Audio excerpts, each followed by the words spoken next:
Selamat datang dalam pembahasan budaya risiko.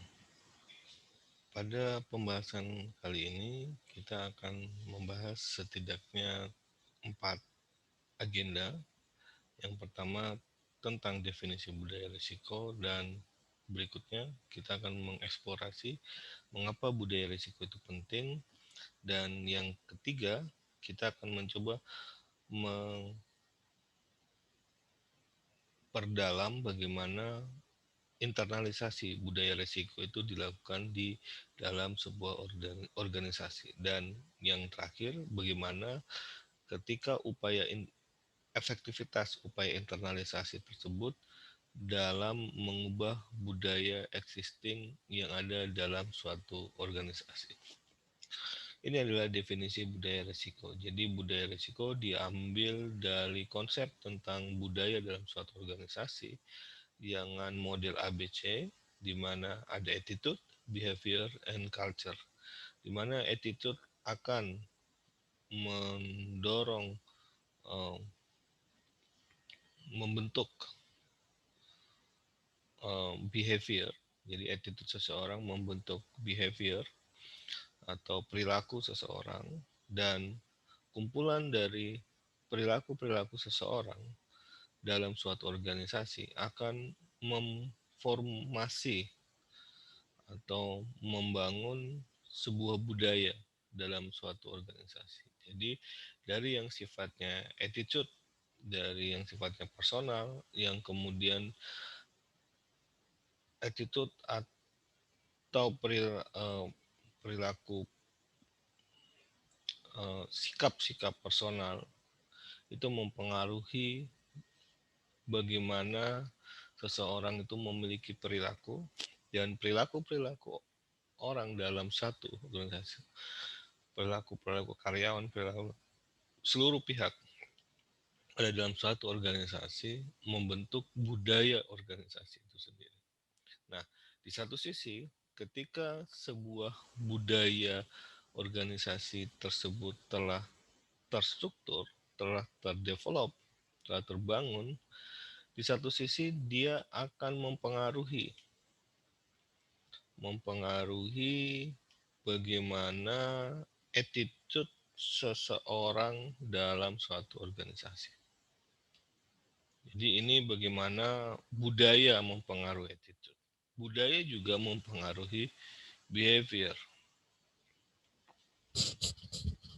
Jadi budaya mempengaruhi behavior atau perilaku seseorang dalam berorganisasi. Jadi ini adalah siklus yang saling terkait satu dengan yang lain, bagaimana attitude, behavior, dan culture itu berinteraksi dalam sebuah organisasi. Dalam konteks inilah budaya resiko bisa kita definisikan sebagai nilai, kepercayaan, pengetahuan, pemahaman tentang resiko yang dimiliki bersama sebagai sebuah kelompok atau organisasi. Jadi, attitude melekat pada sebuah nilai dan kepercayaan serta pengetahuan dan pemahaman akan sesuatu. Jadi kalau kita ambil contoh misalnya attitude teman-teman di rumah itu sangat bergantung dari nilai yang melekat pada diri teman-teman. Jadi kalau nilai yang melekat pada diri teman-teman itu adalah nilai yang disiplin tinggi dengan seluruh pengaturan yang ketat, maka behavior teman-teman pun akan terpengaruh sebagai orang yang punya disiplin yang tinggi, dan hal tersebut juga tidak terlepas dari pengetahuan-pengetahuan yang teman-teman peroleh.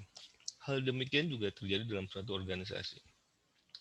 Attitude dari dalam sebuah organisasi, attitude seorang pegawai dalam sebuah organisasi tidak terlepas dari nilai kepercayaan yang sifatnya personal yang diberikan oleh perusahaan, yang diinternalisasi oleh perusahaan kepada seorang tersebut, serta pengetahuan dan pemahaman seorang tersebut tentang sebuah resiko.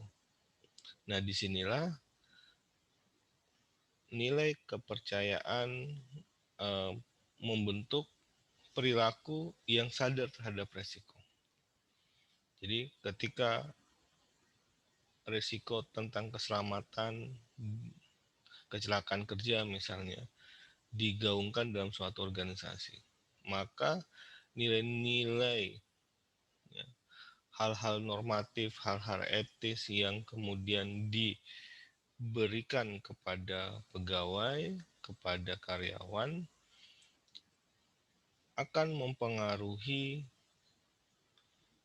perilaku atau behavior karyawan itu. Ketika ada indoktrinasi bahwa jika kita tidak menggunakan safety equipment dengan tepat, maka kecelakaan pasti terjadi. Namun sebaliknya, jika kemudian ada nilai, ada kemudian kepercayaan dari seseorang dalam suatu organisasi bahwa safety equipment itu membuat ribet semuanya, kita menjadi tidak bisa leluasa untuk melakukan kegiatan-kegiatan. Semuanya menjadi panas, sekarang semuanya gerah, karena kalau kita gunakan safety shoes, karena kita gunakan baju pengamanan, semuanya harus tertutup rapat, dan itu membuat suasana tidak nyaman dalam bekerja karena kondisi di Indonesia lembab, berbeda dengan di luar negeri yang kondisinya lebih kering karena udaranya relatif lebih dingin dan seterusnya. Jadi produksi keringat di Indonesia akan lebih besar, dan itu membuat pekerjaan itu menjadi tidak nyaman. Jika nilai-nilai itu digaungkan dan mereka percaya bahwa nggak pakai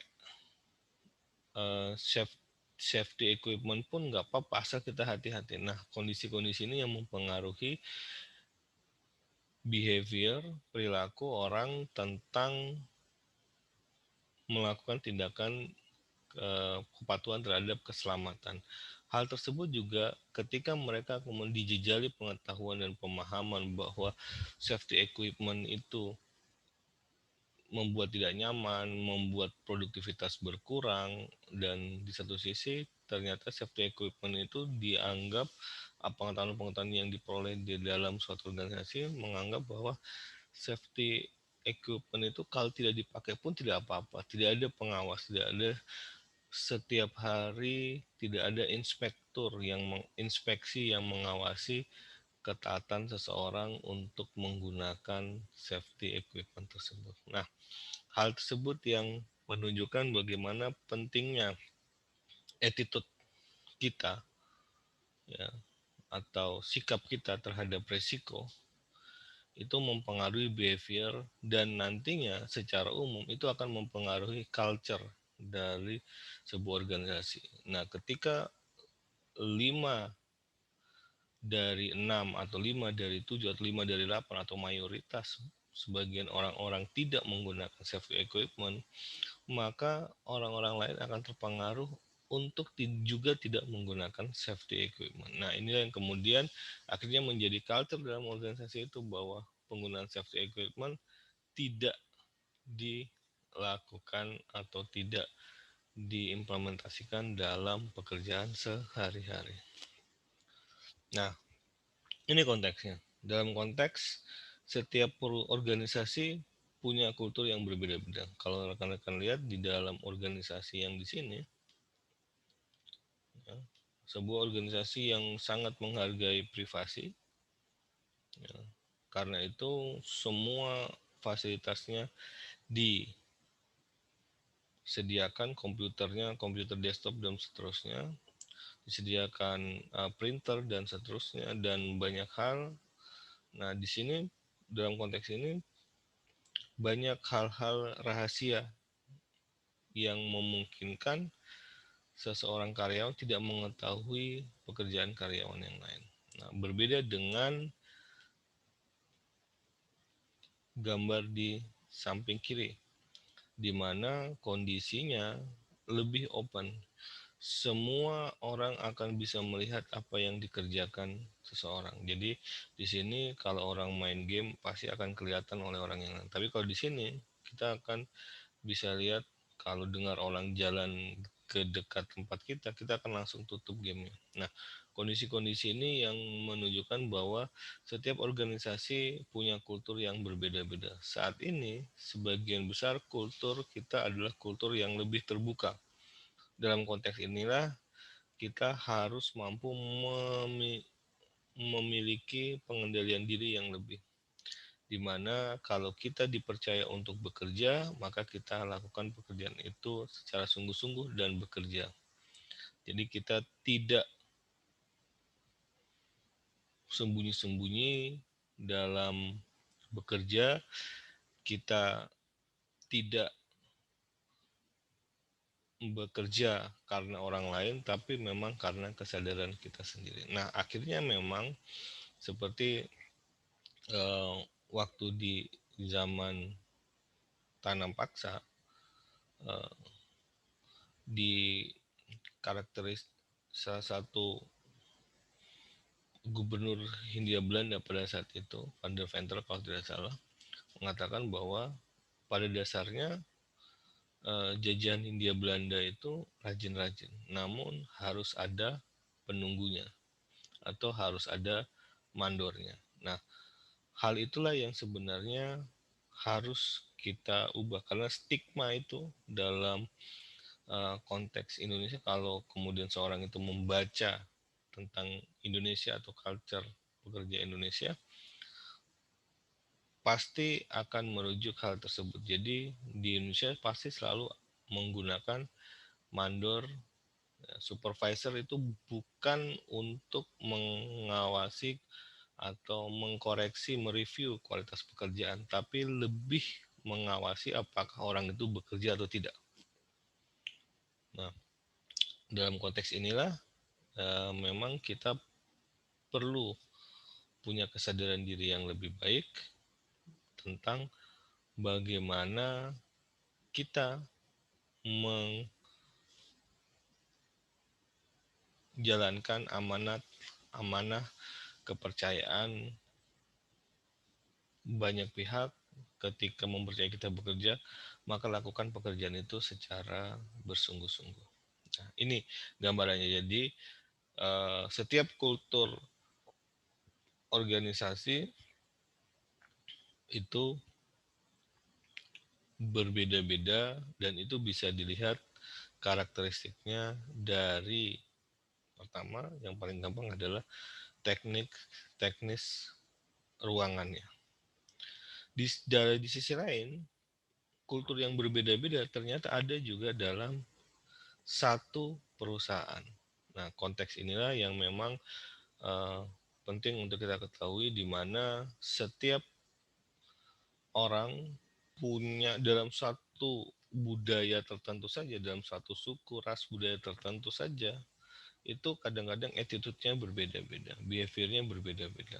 Nah, kalau kemudian kita mengasumsikan bahwa ada attitude atau behavior dasar atau ada kultur dasar yang melekat pada suatu kelompok ekonomi tertentu, suatu kelompok ras tertentu, suatu kelompok suku tertentu, suatu kelompok agama tertentu, ya. Padahal di satu sisi, di dalam irisan kita, di dalam diri kita pun kita punya irisan, kita punya suku, ras tertentu, kita punya agama tertentu, kita punya struktur ekonomi tertentu, kita punya karakteristik tinggal di karakteristik wilayah tertentu dengan dialek yang berbeda-beda. Nah, inilah yang kemudian uh, bercampur, atau diversity atau keberagaman ini yang kemudian bercampur dalam sebuah organisasi.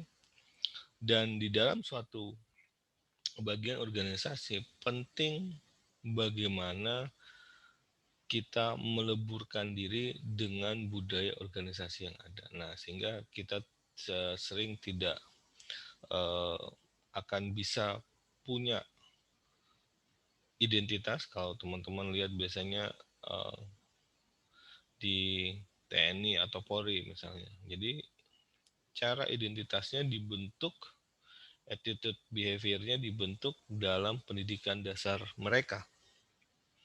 Sehingga sudah tidak ada kelihatan lagi tuh suku, ras, agama tertentu, semuanya berada dalam satu form atau dalam satu bentuk. Ketika ditanya siap, ketika diberikan perintah dia langsung mengerjakan dan seterusnya. Jadi budaya-budaya itu bisa dibentuk oleh suatu perusahaan karena memang bahan baku dari sebuah organisasi, sebuah perusahaan, sebuah lembaga publik itu sumber dayanya berasal dari budaya atau dari latar belakang yang berbeda-beda. Hal yang sama di antara sumber daya manusia tersebut hanyalah pada kemampuan intelektual maupun manajerialnya. Nah, di satu sisi pengalamanlah yang kemudian akan membentuk bagaimana pengetahuan, knowledge yang teman-teman dapatkan, skill yang teman-teman peroleh ketika teman-teman kuliah itu mampu diartikulasikan dalam sebuah organisasi. Sehingga kita atau teman-teman akan bisa sebagai aktor yang memiliki kontribusi atau yang berkontribusi terhadap pencapaian tujuan organisasi. Nah, ini adalah kerangka budaya resiko yang dibangun oleh Institute of Risk Management. Jadi dalam konteks ini sebuah budaya resiko itu terbangun dari persepsi individu. Jadi bagian terendah adalah bagaimana persepsi dari individu terhadap sebuah risiko. Nah, kemudian dari persepsi individu terhadap sebuah risiko, disitulah akan terbangun sebuah etik atau budaya yang kemudian suatu gambar yang mengatakan bahwa benar atau tidak benar. Jadi apakah kalau saya bekerja di lapangan benar atau tidak benar menggunakan safety equipment yang tepat.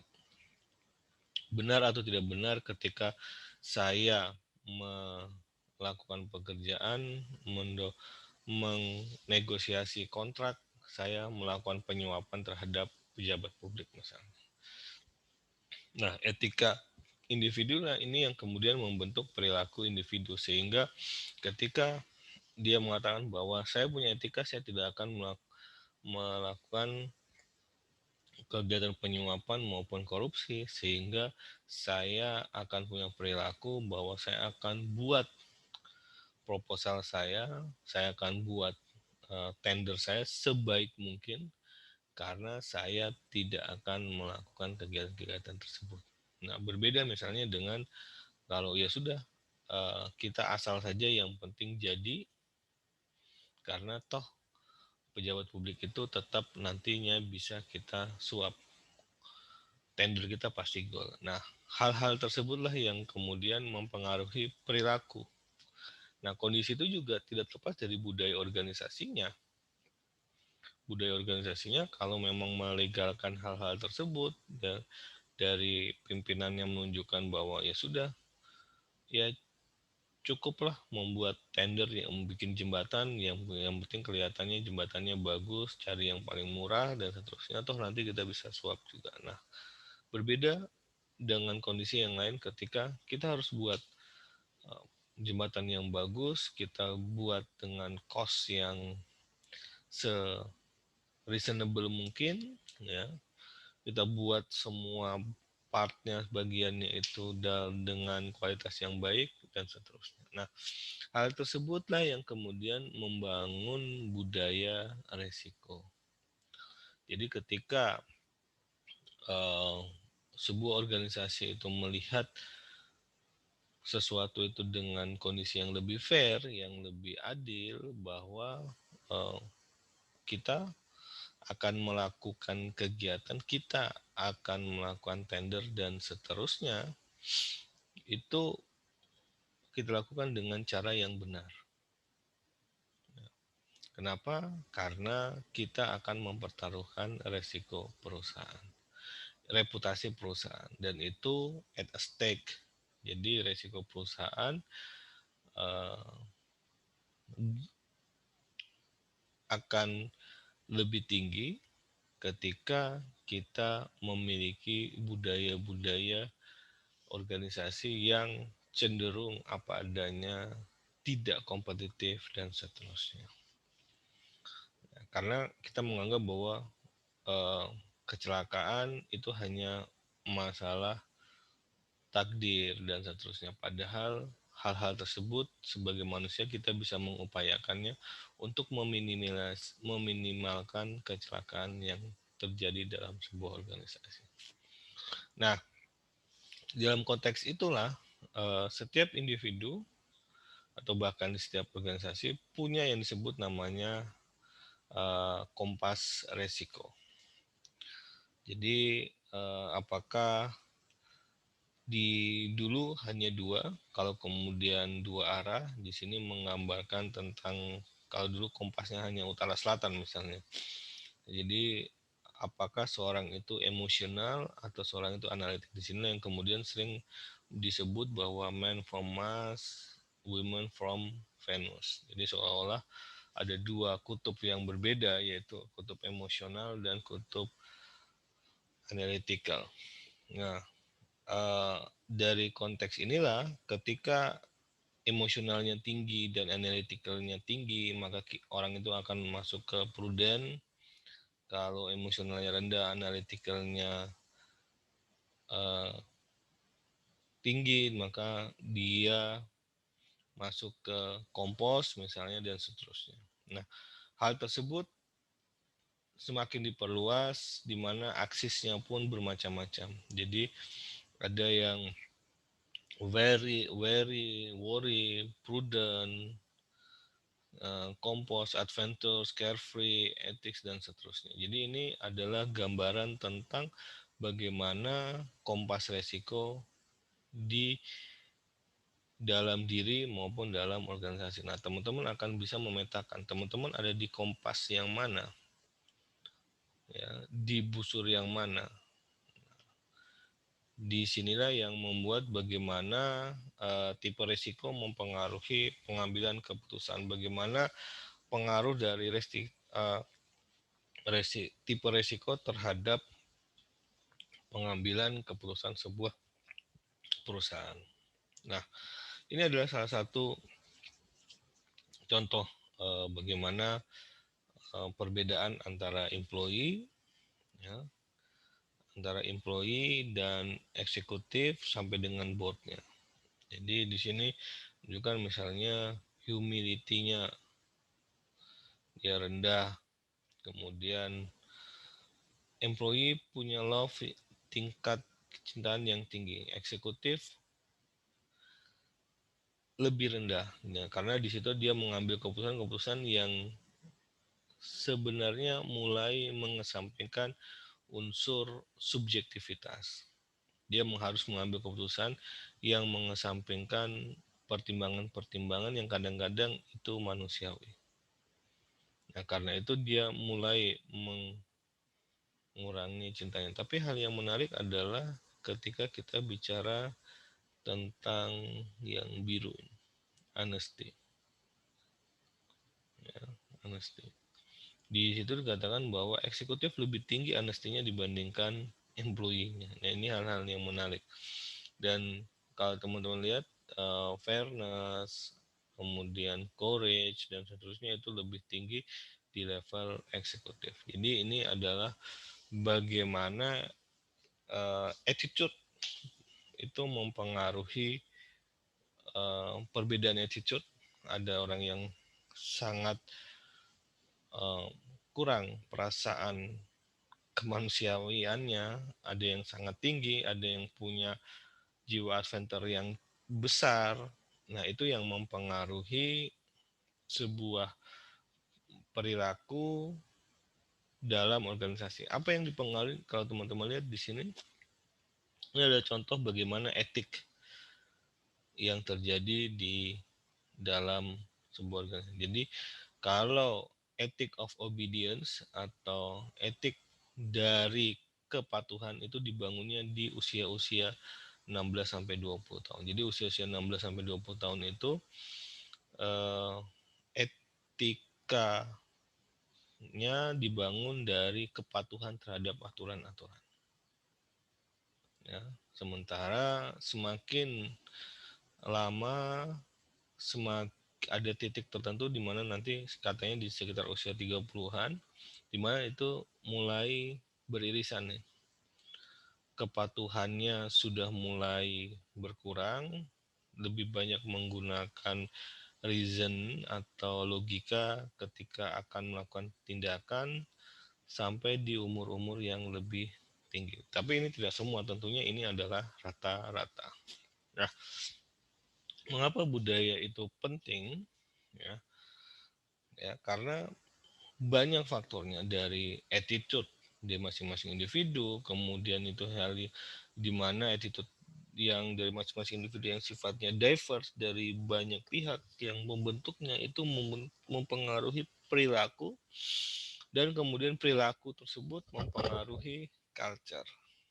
Nah, karena variasi yang besar dan membutuhkan leadership yang kuat, maka salah satu caranya adalah membangun sistem, membuat sistem ya untuk membackup leadership yang kuat dalam sebuah organisasi. Karena itu saat ini kita punya banyak aturan, kita punya banyak standar dibanding sebelumnya tentang pengelolaan resiko. Karena membangun awareness resiko itu membutuhkan waktu yang cukup panjang. Nah, ini adalah indikator kesuksesan budaya risiko. Jadi kita punya kejelasan dan konsistensi dari arahan pimpinan. Jadi pimpinan harus jelas melihat, mendirect bagaimana sebuah perusahaan mengelola risiko. Jadi apakah perusahaan itu aware terhadap sebuah risiko atau perusahaan itu mencoba berani untuk mengambil resiko, misalnya tadi dicontohkan oleh pimpinannya ternyata tidak perlu menggunakan safety equipment misalnya. Nah, komitmen juga terhadap etika tentang kejujuran, tentang nilai benar dan salah, ini yang harus dipegang juga oleh pimpinan atau sebuah perusahaan. Jadi ketika sebuah perusahaan atau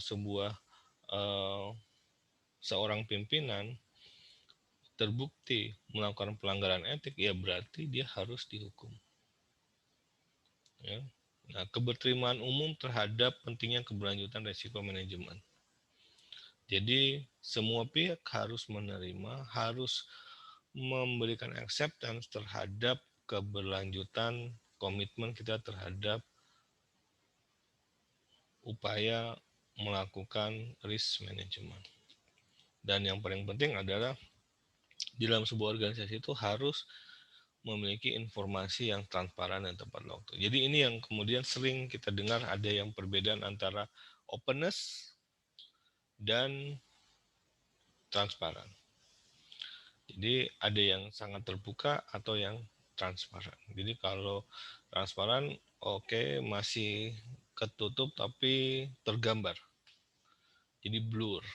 Tapi kalau openness ya memang kita benar-benar tahu apa isinya.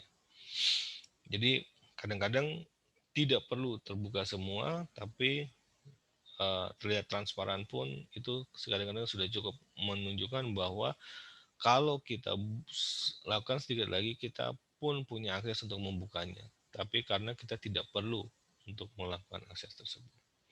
Kemudian dorongan untuk adanya whistleblowing atau pelaporan terhadap resiko untuk memastikan bahwa upaya menjaga resiko itu tetap berjalan secara konsisten. Nah, yang paling penting ini yang kita bahas kemarin adalah insentif terhadap kebijakan pengambilan resiko yang tepat. Jadi selalu ada reward and punishment terhadap pengambilan resiko. Jadi ada orang yang sangat berani ya tapi keberanian itu harus terukur dan seterusnya. Dan ketika seorang itu punya sikap terhadap resiko yang mungkin lebih berani, tapi kemudian dia punya backup dengan sistem untuk membangun mengambil keputusan dalam terhadap resiko, terlepas dari risiko yang dihadapi, dan di situ kita bisa membuat skema insentif yang tepat. Nah, ini yang seperti kita bahas dalam diskusi-diskusi sebelumnya.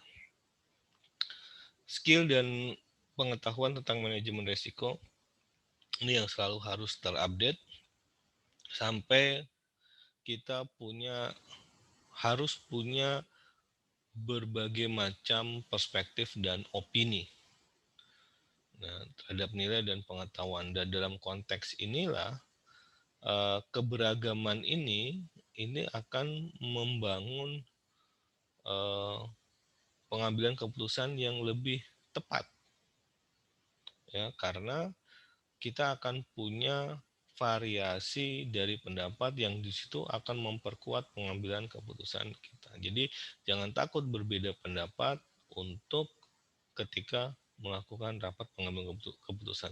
Jadi tidak ada dari no silly ide, tidak ada ide yang konyol. Semuanya ide itu telah direnungkan, telah dipikirkan oleh si pembuat ide untuk penyampaiannya. Nah, ini yang paling penting adalah bagaimana menginternalisasi risiko pada setiap risiko. Nah, ini kasus-kasus risiko yang terjadi yang terbaru adalah kasus Panin Bank, di mana dia menyuap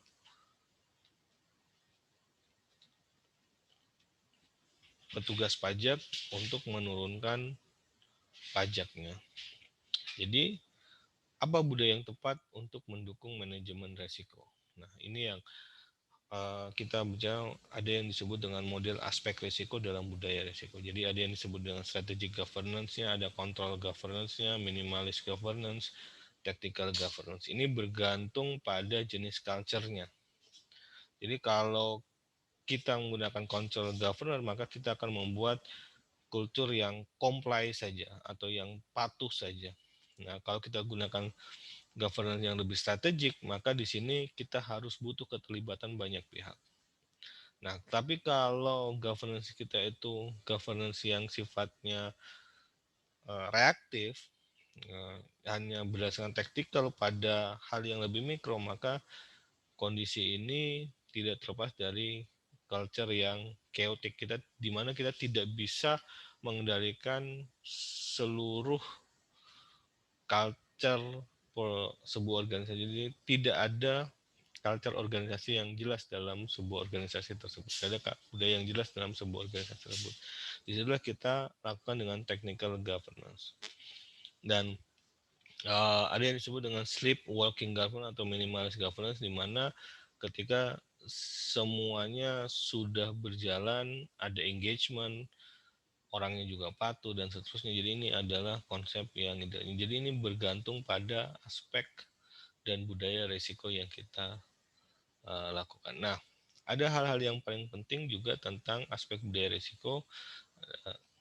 Nah, ada ini yang dari tone to at the top. Jadi bagaimana risk leadership-nya. Jadi leadership atau kepemimpinan terhadap risiko. Nah, kemudian ketika dengan bad news, nah, bagaimana sikap dari pemimpin terhadap kondisi tersebut. Nah, ini tentang bagaimana sebuah pengambilan keputusan resiko itu terinformasi secara jelas. Dan berikutnya ini adalah tentang reward. Nah, ini yang kita bicarakan tadi tentang insentif. Nah, dalam konteks governance, hal yang paling penting adalah akuntabilitas atau tanggung jawab dan transparansi. Kemudian yang terakhir, kita juga punya kompetensi, kita punya risk resource yang tinggi dan risk skills yang baik. Nah, cara mengubahnya ada di kotak-kotak ungu ini. Ini adalah cara mengubah sebuah budaya organisasi untuk kita lebih aware terhadap risk. Jadi dari pemimpin sebuah organisasi itu harus sangat calm, sangat kalem untuk menghadapi kondisi-kondisi berita-berita buruk yang dihadapi oleh perusahaan, sehingga dia kemudian mengambil keputusan yang tepat, bersikap, punya sikap yang tepat bagaimana perusahaan bersikap terhadap tuduhan-tuduhan tertentu. Misalnya hal-hal yang buruk terjadi pada perusahaan tersebut. Nah, di satu sisi ada reward yang kemudian diberikan uh, untuk memberi sebagai skema insentif maupun disinsentif terhadap upaya-upaya yang dilakukan oleh employee atau karyawan dalam menghadapi resiko. Nah, yang paling penting adalah bagaimana kita punya kompetensi. Jadi budaya itu bisa dilatih dengan kita terus-menerus meningkatkan kompetensi terhadap resiko, utamanya resiko, skill resiko di dalam suatu perusahaan atau dalam suatu organisasi. Oke, demikian diskusi kita tentang budaya resiko pada hari ini. Terima kasih, semoga bermanfaat bagi kita semua. Assalamualaikum warahmatullahi wabarakatuh.